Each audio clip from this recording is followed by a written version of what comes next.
Gledam danas, jedan glumac stavio onaj šlem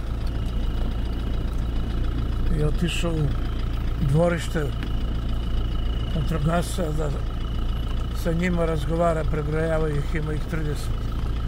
A gde si sad, naučniče? Gde si glumac sad da se popneš ovde da snimiš? Gde je ovaj što snima dronom? Kakvi to bili dobri snimci. Pirot noću i požari na podivljaju deponiji. Gde ste,